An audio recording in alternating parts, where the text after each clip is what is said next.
ठीक है dear students, फिर से स्वागत है आपका अपने YouTube channel chemistry charger CC में। तो आगे स्टार्ट कर रहे हैं हम क्या, विलेनों का वर्गीकरण या विलेनों के प्रकार। विलेनों को हम बहुत तरीके से वर्गीकृत कर सकते हैं, लेकिन मुख्य रूप से जो हमने अपनी समझ से वर्गीकृत किया है 3 तरीके से किया है। एक भौतिक अवस्था के आधार पर, दूसरा विलय पदार्थ की मात्रा के आधार पर, और जो तीसरा है घटक पदार्थों की संख्या के आधार पर। भौतिक अवस्था क्या है, आपका विलय और विलायक किस भौतिक अवस्था में है, उस आधार पर विलयन बनने की बहुत सारी संभावनाएं होंगी। जैसे आपको पता है कि 3 भौतिक अवस्थाएं मुख्य रूप से होती तो 5 हैं, लेकिन मुख्य रूप से 3 होती हैं, ठोस, द्रव, गैस। जब 3 अवस्थाओं को तीनों में एक एक बार मिलाया जाएगा अलग अलग तरीके से, तो वहाँ पर 9 प्रकार के विलयन बनने की संभावना हो सकती है। आपने क्लास 9th में भी अच्छी तरीके से इसके बारे में पढ़ा है, तो आप वहाँ से भी इसको देख सकते हैं और समझ सकते हैं। आगे जो हमारे काम के विलयन है थोड़े से, वो जितने हम आगे बढ़ेंगे उतनी उनकी महत्ता या उनका जो इम्पोर्टेंस है वो बढ़ता जाएगा। ठीक है ना, हाँ या ना, नाराज़ हो रहे हो क्या? तो देख लो, चलो इसको बता दे रहा हूँ मैं, है ना। कितनी भौतिक अवस्थाएं होती है बेटे? 3 होती हैं, है ना। अगर विलय कैसा है, आपका विलय और विलायक की भौतिक अवस्था देखी जाएंगी। एक विलय होगा, दूसरा कौन होगा, विलायक।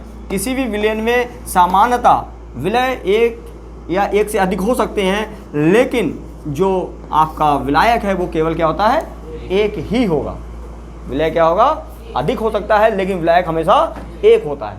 ठीक है, तो ये जैसे विलय है, तो विलय कौन कौन से हो सकता है, जैसे माना सॉलिड, लिक्विड, गैस। ठीक है, तो अगर यहाँ पे हमने ये भी मान लिया सॉलिड, लिक्विड, गैस, तो भाई ये जो है विलय इसमें मिल जाएगा तो क्या बनेगा, सॉलिड विलयन बन जाएगा। इसमें मिलेगा तो भाई ये विलय है वो तीनों में मिल सकता है एक एक बार।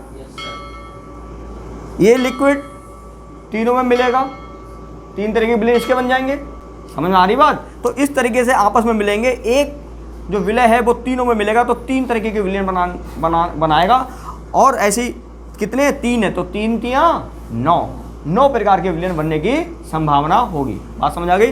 दूसरी बात करते हैं हम विलय के या विलय पदार्थ की मात्रा के आधार पर, कितनी मात्रा में आप विलय को घोल रहे हो। अगर आप बहुत कम मात्रा में घोलोगे तो जो विलयन बनने वाला है वो क्या होगा, तनु विलयन। कैसा होगा, डाइल्यूट सॉल्यूशन। और आप अगर सफिशिएंट मात्रा में डालते हो तो वो कैसा बनेगा, सांद्र विलयन। देखिए यहाँ पर 3 कितने कितने तरीके बनेंगे भाई, तनु विलयन,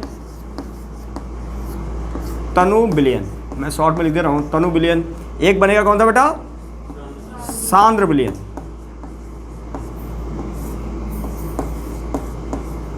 एक बनेगा कौन सा, संतृप्त विलयन।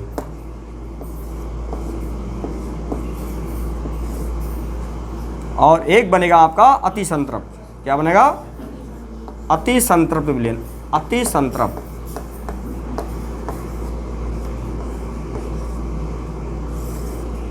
देखिए सबसे पहले तनु विलयन।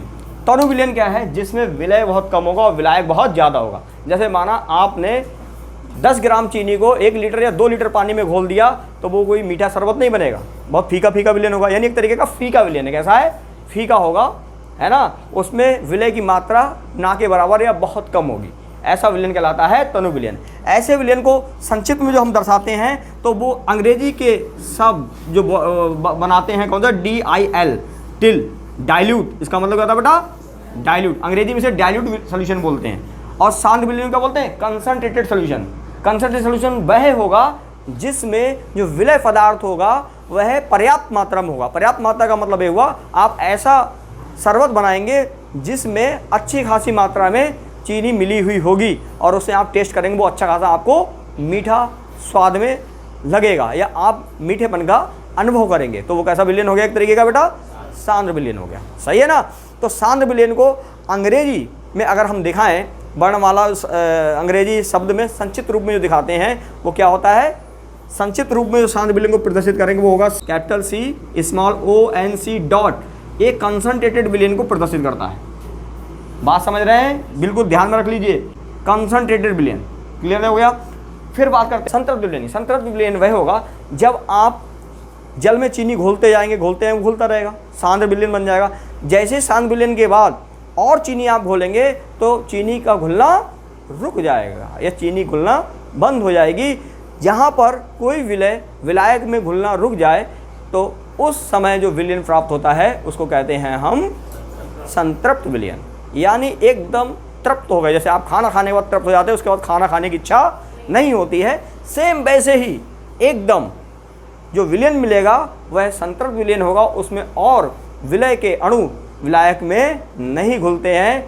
ऐसी स्थिति को हम बोलेंगे संतृप्त विलयन, सैचुरेटेड सॉल्यूशन। उसके बाद हम बात करेंगे किसके बारे में, अति संतृप्त विलयन। भाई अति संतृप्त विलयन क्या होगा, चीनी तो घुलना रुक गई है, अब चीनी को आपको और घोलना है। माना जैसे आप मक्खर या चाशनी बनाते हैं जिसमें रसगुल्ले या जलेबी बनाई जाती है, वह आप उदाहरण ले सकते हैं। एक सिरप है, वो एक तरीके का गाढ़ा विलयन है ना, तो चीनी का जो गाढ़ा सिरप के समान विलयन मिलेगा उसको हम अति संतृप्त विलयन कहेंगे। अति संतृप्त विलयन बनाने के लिए आपको तापमान को बढ़ाना पड़ेगा, क्योंकि सामान्य ताप पर वह चीनी या कोई भी विलय पदार्थ संतृप्त विलयन में नहीं घुलेगा। संतृप्त विलयन में और अधिक मात्रा को अगर विलय की घोलना है तो हमें तापमान को बढ़ाना पड़ेगा, और तापमान जब बढ़ाएंगे तो ज़्यादा से ज़्यादा विलय पदार्थ उस विलयन में घुल जाएगा, और जिसके बाद जो हमें विलयन मिलने वाला है, जो गाढ़ा विलयन मिलने वाला है, उस गाढ़े विलयन को हम कहेंगे अति संतृप्त विलयन। तो अति संतृप्त का समझ गया, जैसे चाशनी,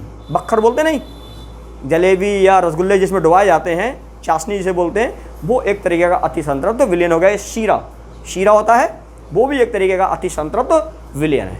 कोई दिक्कत तो नहीं होगी यहाँ पर, ठीक है।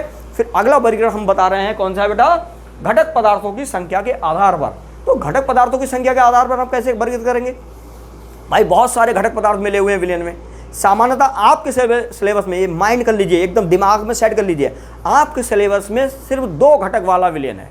कौन सा विलयन है बेटे, 2 घटक, जिसमें एक विलय होगा और एक विलायक होगा। लेकिन हम यहाँ पर बहुत सारे विलयनों के बारे में बताएंगे जिसमें घटक पदार्थ 1 से अधिक हो सकते हैं, 2 तो होते ही हैं, और घटक पदार्थ क्या होंगे जिसमें घटक पदार्थ क्या होंगे, 2 से अधिक हो सकते हैं। लेकिन आपके सिलेबस में सिर्फ कौन सा है, बाइनरी सॉल्यूशन या द्विघटक विलयन है। अगर 2 घटक है, भाई कम से कम 2 तो होंगे ही ना, किसी विलयन में 2 से कम घटक नहीं हो सकते हैं, क्यों भाई, द्विघटक विलयन। पहला जो विलयन है वो कौन सा है, द्विघटक विलयन, द्विघटक विलयन, जिसको हम बोलते हैं बाइनरी विलयन। क्या बोलते हैं, बाइनरी सॉल्यूशन, सही है। और दूसरा कौन सा होता है बेटा, त्रिघटक, बहुत सारे होते हैं ना, त्रिघटक विलयन, 3 घटकों वाला। 3 घटक में क्या होंगे बेटा, विलायक तो एक ही रहेगा, विलय कितने हो जाएंगे, 2, है ना। तो इसको बोलते हैं टर्नरी। क्या बोलते हैं, टर्नरी। बहुत से लोग टर्सरी बोलते हैं, टर्सरी कहना गलत है, टर्नरी विलयन होता है। क्या होता है, टर्नरी, टर्नरी विलयन। और अगर 4 है तो क्वाटरनरी। क्या हो जाएगा बेटा, चतुर्थ घटक। क्या होता है, चतुर्थ, 4 घटकों वाला, जिसमें विलय कितने होंगे, 3, और विलायक कितना होगा, 1 ही रहेगा विलायक। तो चतुर्थ घटक, चतुर्थ घटक विलयन को क्या कहते हैं बेटा, बोलो, क्वाटरनरी। क्या बोलते हैं, क्वार्टर, पीने वाला नहीं है, क्वाटरनरी सॉल्यूशन विलयन। और अगर क्या हो, बोलो, बहुघटकीय विलयन बन सकता है। क्या बन सकता है अगला, बहुघटक विलयन, जिसको अंग्रेजी में बोलेंगे पॉलिनरी सॉल्यूशन। क्या बोलेंगे, पॉलिनरी सॉल्यूशन। ऐसे विलयन को बहुघटक विलयन हम कहेंगे। बात समझ में आ गई, कोई दिक्कत, कोई परेशानी। ये विलयनों का वर्गीकरण था। और आपके सिलेबस में जो है, आगे हम रॉल्ड का नियम जब जिक्र करेंगे तो वहाँ पर बाइनरी सॉल्यूशन का शब्द बार बार आएगा। आप इसको जरा दिमाग में सेट कर लीजिए कि बाइनरी विलयन क्या होता है, जिसमें एक विलय और एक विलायक होगा, वह बाइनरी विलयन कहलाएगा।